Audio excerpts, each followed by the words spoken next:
नाज़रीन, कुछ ॾींहं अॻु मीरपुर ख़ास में क़तल थियल औरत फ़ातिमा जे क़त्ल में मुलवस जवाबदारनि जी गिरफ़्तारी लाइ खिपरो में एहतजाजी मुज़ाहिरो कयो वियो। उन ई हवाले सां वीडियो लिंक ते मौजूदु आहे असद शाह। जी असद। जी बिल्कुल, असां हिन वक्त खिपरो में मौजूद आहियूं। कुछ ॾींहं अॻु मीरपुर ख़ास मंझि बेदर्दी सां क़त्ल थियल औरत जेका फ़ातिमा हुई, संदसि वारस अॼु खिपरो में सरापा एहतजाज बणियल आहिनि। हिननि जो चवणु आहे त पुलिस जेको सो कातिलनि खे अञा ताईं गिरफ़्तार नाहे करे सघी। वधीक हिननि मुज़ाहिरीन खां पुछंदासीं त हिननि जो छा चवणु आहे। मूं प्यार जो परणो अॼु खां 3 महीना अॻु फ़ातिमा सां कई। हिन जा जेके माइट रहा उन टीम बि धमकियूं मोकिलियूं त असीं तव्हांखे ॿिन्ही खे मारींदासूं। असां तहफ़ुज़ लाइ हाई कोर्ट में दरख़्वास्त ॾिनी, पुलिस खे हुकुम बि मिलियो। उन बावजूदि असांखे का बि तहफ़ुज़ न मिली। लेकिन तहफ़ुज़ इहा ई मिली जो फ़ातिमा पंहिंजे अलाह खे प्यारी थी आहे, जेको शहीद थी चुकी आहे।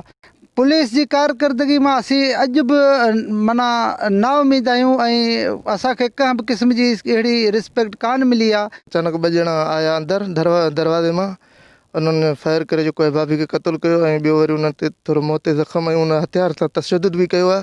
उनखां बाद में वाक़ई जो जेको असां FIR दाख़िल करायो आहे, अञा ताईं का गिरफ़्तारी बि अमल में न आई, तशवीक बि अञा ताईं कोन थी आहे।